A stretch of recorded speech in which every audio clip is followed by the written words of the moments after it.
안녕하세요. 저는 결혼 11년 만에 이혼을 하게 된 42살 여자입니다. 저희 부부는 뭐 특별할 게 없었어요. 평범하게 지인의 소개로 만나 연애를 했었고, 뜨겁진 않았지만 잔잔하고 편안하게 사랑을 했고, 너무나 당연하게 결혼할 나이에 결혼을 했습니다. 큰 어려움이 한 번도 없었으니까 결혼 후에도 당연히 그럴 줄 알았어요. 그래서 너무나 당연하게 죽을 때까지 남편 하나만 보고 살 줄 알았는데, 모든 게 다 저만의 생각이었더라고요. 결혼 초반 때는 누구나 그렇듯이 별 문제가 없었어요. 되려 시댁과 사이가 너무 좋아서 정말 과할 정도로 화목했었어요. 그런데 저희가 결혼한 지 3년이 넘었는데도 아이가 안 생기더라고요. 그래서 진짜 시부모님과 신우한테 엄청난 시집살이를 당해야만 했습니다. 어느 정도로 심했냐면요. 시집살이를 견디다 못해 제가 위경련으로 쓰러져 입원할 정도였어요.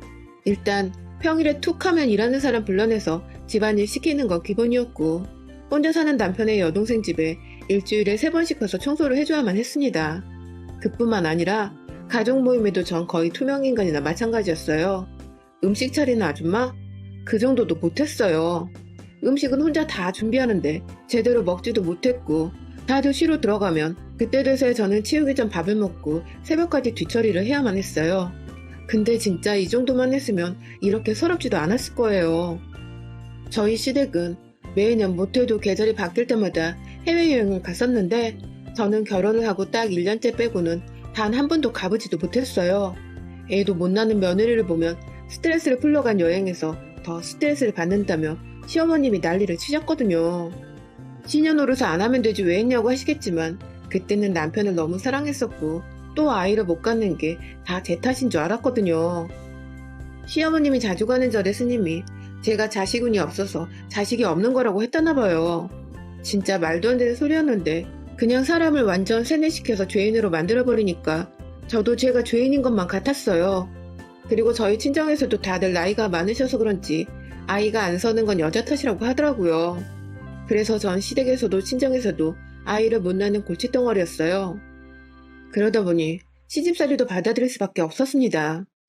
양쪽에서 다 제 문제라고 하니까요. 그러다 제가 너무 힘이 들어서 남편에게 검사를 받아보자고 말을 했어요. 근데 남편이 병원을 절대 안 갈 거라고 화를 내더라고요. 그래서 저는 남편에게 이유를 물었어요. 내가 문제가 있는 것도 아닌데 왜 가야 하는데? 안 간다고. 갈 거면 당신 혼자 가. 여보, 내 말에 뭔가 오해를 한 것 같은데 그냥 검사만 받아보자는 거야. 당신이 문제가 있다는 게 아니라 아이를 어떻게 하면 가질 수 있는지 그 방법을 알아보러 가는 거라고. 남편은 거길 가는 것 자체가 자기 중요 부위에 문제가 있다고 말하는 것 같다고, 기분 먹었다고, 절대 싫다고 하더라고요. 그래서 결국 병원도 제대로 가보지 못하고 저는 혼자 보약을 지어 먹었어요. 그렇게 또 시간만 흘러갔고 점점 시집살이는 심해져만 갔습니다. 하루는 시어머님이 집 창고 정리를 하라고 시키셔서 혼자 무리를 하다 무거운 짐을 들고 계단에서 떨어져 큰일이 날 뻔했어요. 아니, 조금만 더 늦게 발견됐으면 정말 저 세상 갈 뻔했다고 하더라고요. 그런데 그 상황에서도 시어머님은 저에게 야단을 치셨어요. 진짜 쓸모가 없다. 어쩜 쟤는 하는 것마다 저 모양이니. 애도 못 낳고 일도 제대로 못하고. 아휴. 자기 때문에 청소를 하다 다쳐서 병실에 누워있는 며느리한테 의자에 앉아 제대로 할 줄 아는 게 없다며 소리치시는 시어머니가 어디 또 있을까요? 그 기분 아시나요? 너무 서러워서 너무 슬퍼서 그 서러움이 입 밖으로 안 나오는 기분이요. 그래서 입술만 피가 날 정도로 깨물었어요. 그날 진짜 얼마나 울다가 잠들었는지 몰라요. 그런데 남편은 그런 제 마음을 조금 더 이해해주질 않았습니다. 결혼 초반까진 애가 없어도 우리끼리 행복하면 된다고 그러더니 이제는 저를 애 못 낳는 여편네라고 욕을 하더라고요. 그래서 저는 너무 서러워 가출을 했어요. 친정집도 딱히 제 편을 들어주지 않으니 친구네로 도망가 버렸죠. 그렇게 한 2주 정도 가출하고 나니 남편도 심각성을 느꼈는지 제가 다니는 회사로 찾아왔더라고요. 그러더니 저를 붙잡고 말을 했어요. 당신이 힘든 거 이제 알았어. 그러니까 집으로 다시 들어와. 이게 뭐 하는 거야, 밖에서. 됐어. 다시 돌아가봤자 똑같은 취급만 받겠지. 뭐 달라지겠어? 어차피 애도 못 낳는데 뭐가 달라지겠냐고. 그러자 남편은 자기가 노력을 해보겠다고 말을 하더라고요. 그런데 저는 그 말을 믿을 수가 없었어요. 믿음이 안 갔거든요. 그래서 저는 그럼 그 노력 제대로 해봐. 나랑 병원에 같이 가줘. 남편은 한참을 망설였고 그건 좀 그렇다고 말을 하다가 제가 강하게 나가자 마지못해 알겠다고 하더라고요. 그래서 결국 저희 부부는 검사를 받게 되었습니다. 그리고 저희가 알게 된 사실은 너무나 충격이었어요. 아이가 안 생겼던 원인은 제가 아니라 바로 남편의 문제였어요. 제 문제가 아니었던 거였죠. 저는 서러움이 폭발했지만 그 순간 참아야만 했습니다. 왜냐하면 그 사실을 알게 된 남편이 완전 망연자실을 했거든요. 그래서 저는 진짜 진심으로 남편을 위로했어요. 하지만 현실을 믿을 수가 없었는지 남편은 강한 부정을 하더라고요. 완전 미친 사람처럼 몇 날 며칠 술만 퍼부어댔습니다. 그리고 며칠 뒤 자신은 이 결과를 믿을 수 없다면서 다른 병원에 또다시 검사를 받으러 갔어요. 하지만 결과는 똑같았습니다. 남편은 그때부터 풍수하기 시작했어요. 모든 걸 제 탓으로 돌리고 싶었는지 집에도 안 들어오고 매일 술에 취해 완전 망나니처럼 행동을 하더라고요. 그러다 시어머님이 남편과 연락이 안 된다며 집으로 찾아오셨고 그날도 역시 술에 쩔어 들어온 남편을 어머님이 보게 되었습니다. 그리고 그날부터 저는 제대로 지옥문에 들어가게 되었어요. 시어머님은 자기 아들을 제가 망치고 있다면서 시시때때로 저를 괴롭히더라고요. 저는 그래도 남편의 비밀을 말하지 않으려고 노력했어요. 남편의 자존심일 테니까. 그래도 부부로서 남편의 그런 부분을 가려줘야 한다고 생각했었거든요. 그래서 꾹 참고 또 참았습니다. 그런데 도저히 참을 수 없는 일이 터지고 말았어요. 시어머님은 저희가 병원에 다녀온 사실을 알고 계셨는데 아무 말이 없자 당연히 제 문제인 줄 아셨나봐요. 그래서 남편에게 여자를 붙이셨어요. 처음에 저는 그 사실도 모르고 시댁에서 음식을 하고 있었습니다. 아직도 그 기억이 생생하네요.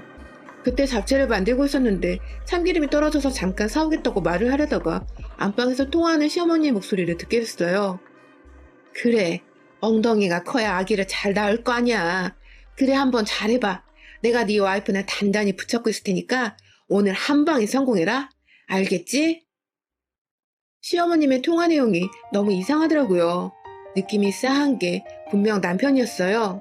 저는 밖에 나가 남편에게 전화를 했는데 받질 않더라고요. 그래서 받을 때까지 전화를 걸었죠. 그런데 누가 뒤에서 제 핸드폰을 뺐더라고요. 너무 놀라서 뒤를 딱 봤더니 시어머님이 완전 화난 얼굴로 제 핸드폰을 던져버렸어요. 그래서 제가 화를 내려고 하는데 시어머님이 먼저 제 뺨을 때리더라고요. 하라는 일은 안 하고 이게 대체 뭐 하는 거냐? 어머님, 통화 내용 다 들었어요. 그 사람 어딨어요? 어디에 보내셨냐고요? 넌 알 필요 없으니까 그냥 집에 가서 반찬이나 마저 해라. 도대체 왜 이러세요? 이럴 거면 차라리 이혼을 시키세요. 저도 지긋지긋해서 저는 어머니랑 살기 싫다고요. 저는 진짜 화가 나서 그 자리에서 미친 듯이 소리를 질렀어요. 그러자 시어머님이 더 날뛰더라고요. 내가 이혼을 하라고 했니? 그냥 대리물하고 생각하면 될 거 아니냐. 그렇게 해서라도 애는 낳아야지. 네가 생각을 해봐라. 너 같음 네 자식이 애를 못 낳고 있는데 안 답답하겠냐? 진짜 어이가 없었어요. 대리모라니요? 아무리 그래도 가정이 있는 자식한테 여자를. 정말 저는 상상조차 할 수 없는 일이었어요. 그런데 시어머님은 계속 뻔뻔하게 말을 이어가더라고요. 네가 애만 제대로 낳았으면 내가 이렇게까지 했겠냐? 네가 애를 못 낳는 걸 탓해야지 누굴 탓하겠냐? 그러니까 잔말 말고 들어가서 음식이나 해라. 시어머님은 저렇게 말을 하고 안으로 들어가려고 하더라고요. 결국 인내심이 폭발한 저는 시어머니께 모든 사실을 다 말해버렸어요. 제가 문제가 아니라고요. 제가 아니라 이 집 아들이, 어머님 아들이 아이를 못 갖는 거라고요. 제 말에 시어머님은 제 앞으로 와서 제 뺨을 또 때렸어요. 뚫린 입이라고 이걸 확? 너 죽고 싶어? 어딜 내 아들을 모함해? 당신 아들한테 확인을 해보시던가요. 이미 병원 두 곳에서 다 확인했다고요. 제 말에 완전 충격을 받은 어머님은 철퍼덕 바닥에 주저앉으시더라고요. 그러더니 끝까지 제 말을 못 믿겠다면서 부정하셨어요.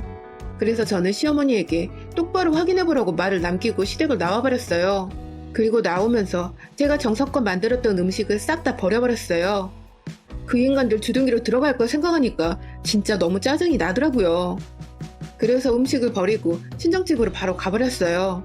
울면서 집으로 들어가 저희 가족들에게 그동안 있었던 모든 일들을 말해줬어요. 진짜 저희 집은 한바탕 난리가 났죠. 그동안 제가 죄인인 줄 알고 참고 살라고 했던 건데 모든 게 다 남편 탓이니까 가족들도 완전 뒷목을 잡았어요. 저희 아버지 어머니는 저한테 너무 미안하다며 눈물을 보이셨고요. 솔직히 가족들한테 너무 서운했었는데 이렇게 아버지가 눈물을 보이시니까 그 원망과 미움이 다 풀리더라고요. 저희 부모님들도 저한테 그러고 싶으셔서 그런 건 아니었을 테니까요. 그렇게 한참을 부모님과 오해를 풀고 나서 저는 새 핸드폰을 구매했고 바로 남편한테 전화를 했습니다. 낮에는 그렇게 전화를 안 받던 남편이 늦은 저녁이 되니까 전화를 받더라고요. 야, 네가 우리 엄마한테 말했냐? 제가 전화를 하자마자 남편을 욕을 퍼부으며 저렇게 말을 했어요.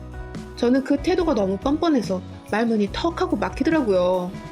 지가 저한테 큰 소리 칠 때가 아닌데 저를 막 몰아세우니까 정말 어처구니가 없었어요. 그래서 저도 같이 욕하면서 싸웠죠. 뭐가 그렇게 당당해서 나한테 따지는 거야? 당신이 나한테 그런 말할 자격이 있다고 생각해? 지금 당신 바람 폈잖아. 다른 여자랑 자고 왔잖아. 이게 무슨 바람이야. 우리를 위해서 내가 희생하는 거지. 뭐? 희생? 당신이 애를 못 갔는데 다른 사람이랑 잠자리를 하는 거랑 우리의 희생이랑 대체 무슨 상관인데. 말이 되는 소리를 하라고 이 인간아. 내가 애를 못 가는 것도 아니고 당신이 못 가는 거라고. 남편은 완전 정신이 나갔더라고요. 시어머님이 정해준 여자랑 잠을 자면 얘가 들어선다고 스님이 알려줬다나 뭐라나. 완전 미쳐서 헛소리를 짓거렸어요. 도대체 그 스님이 뭐라고 그 말을 맹신하냐고요.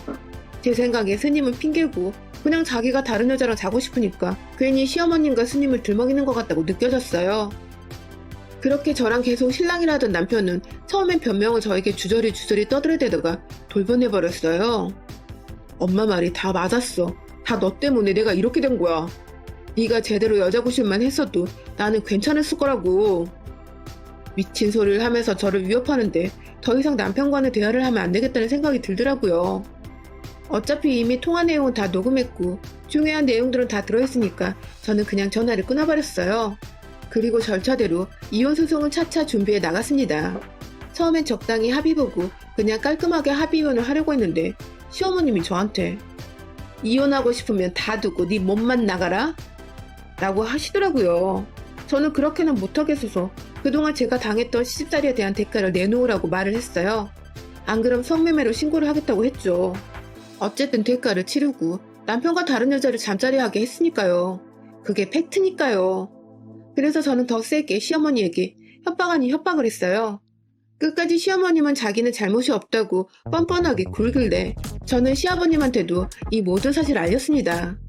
처음에 이 사실을 알게 된 시아버님은 저에게 거짓말을 하지 말라며 언성을 높이시다가 제가 시어머님과 남편하고 통화했던 모든 녹음 파일을 들려드리자 뒷목을 잡고 쓰러지셨습니다. 시어머님은 저한테 몰상식하게 굴었어도 시아버님한텐 잘했었거든요. 그러니까 더 충격을 받으셨던 것 같아요. 처음엔 죄송했죠. 그런데 저는 그동안 시댁 식구들한테 너무 많이 당해와서 시아버님한테 솔직히 죄송한 마음이 안 들었어요. 한편으로 속이 시원했어요. 제가 당한 거에 비하면 발톱의 때만큼도 못하니까요. 그 사건으로 지 잘난 아들 잘못인지도 모르고 무조건 제 탓을 하던 시아버지 시어머니의 코가 제대로 납작해졌으니까요. 그 후 며느리 잡던 시댁과 전 완전히 상황이 뒤바뀌었습니다. 그러자 시아버님이 쓰러지기 전까진 저한테 큰소리 뻥뻥 치던 시어머니가 남편도 시아버님이 정신을 차리고 난 뒤 무슨 일이 있었는지 저한테 함부로 못하더라고요. 그래서 그 인간들과 그나마 대화라는 걸 할 수 있게 되었어요. 진짜 그전까진 막무가내식으로 나와서 대화 자체가 안 됐었거든요. 사태 파악 제대로 한 시아버님과 시어머님은 저와 합의를 보려고 난리를 쳤고 그 덕에 저는 시댁에게서 제대로 보상을 받을 수가 있게 되었습니다. 제가 했던 가사노동과 심적 고통의 대가, 솔직히 한 푼도 안 남기고 다 뺏어먹어도 모자라지만 그래도 받아낼 수 있을 만큼 크게 받아냈어요. 거의 이혼 유자료만 받아내면 될 정도로 남겨놓고 시부모님과의 일은 끝내버렸습니다. 그리고 그 후 저는 몇 개월을 걸쳐 남편과 이혼 소송을 진행했고 끝내 제가 이길 수 있었습니다. 그리고 남편은 이혼 소송 중에도 여자를 만나러 다니다가 저에게 들켰고 추가 증거 자료가 되어 제가 제대로 이길 수 있게 되었어요. 더 웃긴 일은 이혼 소송이 끝나고 나서 터지기 시작했어요. 저와 이혼 후에 남편은 완전 자포자기했는지 다니던 직장에서도 성희롱 성추행으로 고소를 당했고 시어머님은 남편을 총각으로 속여 여자들을 소개시켜주다가 사기죄로 고소를 당했다고 하더라고요. 사람들이 한순간에 완전 미쳐갖고 결국 시아버님은 그 둘을 내쳐버리셨다고 합니다. 그렇게 이곳저곳에 합의금을 구하다니던 시어머님은 저한테까지 찾아오셨어요. 그래서 저는 대차게 외면해버렸죠. 애미야, 내가 미안했다. 이번만 좀 도와줘라. 소송 중에도 정신을 못 차리시던 분이 이제 제대로 상황 파악이 되셨나 보네요. 내가 그땐 진짜 뭐에 씌었나 보다. 너도 내 입장이 되어봐라. 자식 새끼가 알을 못 낳는다는데 어디 제정신으로 살아갈 수 있겠니? 어머님의 잘못을 정당화시키지 마세요. 입이 100개 아니 1000만 개 달렸어도 어머님은 할 말이 없어야 되는 게 맞는 거라고요. 아시겠어요? 그러니까 다신 저 찾아오지 마세요. 자리를 박차고 나가려는데 제 앞에 무릎을 꿇으시는 시어머님. 그 모습을 보자니 순간 감정이 욱하고 올라와서 저도 모르게 뺨따구로 날려버렸습니다. 저도 깜짝 놀랐고 시어머님도 눈이 튀어나올 만큼 커졌어요. 그런데 지난날의 모든 기억들이 떠올라 참을 수가 없었어요. 조금만 더 잘해주시지. 아니, 기본적인 사람 취급이라도 해줬으면 제가 이렇게까지 화가 나진 않았을 거예요. 시어머님은 이런 제 감정을 이해하지 못하고 또 큰 소리를 치셨어요. 너무한 거 아니냐? 그래도 내가 네 시어머니인데. 시어머니? 아직도 정신을 못 차리셨네요? 이 정도로 끝나는 걸 감사하게 생각하세요. 뺨으로 때린 건 다행이라고 생각하시라고요. 아시겠어요? 저는 솔직히 당당하니까 그래서 더 큰 소리를 쳤어요. 그리고 시어머님을 밀치고 커피숍을 나와버렸습니다. 지금 생각해봐도 뺨이라도 때리고 끝낼 수 있었다는 게 조금은 속이 후련하더라고요. 그게 아니었으면 진짜 지금까지 많이 속상했을 거예요. 아무튼 그 후 저와 시댁은 완전히 연락이 끊어졌고 최근에야 소식을 듣게 되었어요. 남편과 같이 회사를 다니던 제 지인이 있었는데 남편은 그 사건으로 회사에서 쫓겨났고 합의가 이루어지지 않아서 결국 실형을 살게 되었다고 하더라고요. 그리고 확실치는 않지만 시어머님 역시 같이 들어갔다고 하는 것 같았어요. 하늘이 진짜 그 집을 풍비박살 내려고 하는지 신우가 사기 결혼을 당해서 시아버님이 그나마 가지고 있던 재산까지 싸그리 털렸다고 하더라고요. 그 소식에 진짜 소름이 쫙 끼쳤어요. 역시 나쁜 짓을 하고 잘 살 수가 없나 봐요. 하루라도 빨리 그 집을 나오길 잘했다는 생각이 들었어요. 아니었으면 그 시기에 저까지 당했을지도 모르잖아요. 그래도 같이 산 정이 있다고 하는데 저는 그 정마저 다 털려버려서 더 이상 불쌍하다는 생각도 들지 않네요. 가장 예쁜 나이 때부터 이혼을 할 때까지의 시간을 생각해보면 너무나 서럽고 아까워 죽겠지만 그래도 그 지난 날들을 툭툭 다 털어버리고 지금은 작은 가게를 차려 일에 몰두하고 있습니다. 올해는 코로나 때문에 좀 많이 힘들지만 그래도 나를 위해 나만을 위해서 뭔가를 할 수 있다는 거에 감사해하며 살고 있어요. 다른 분들께도 많은 피해가 있으실 텐데 다들 힘내시길 바랍니다. 앞으로는 우리에게 더 좋은 일들만 생길 거예요. 모두 더 나은 하루하루가 되시길, 더 행복한 하루하루가 되시길 간절히 바라봅니다. 여러분의 생각은 댓글로 남겨주세요. 오늘도 시청해주셔서 정말 감사합니다.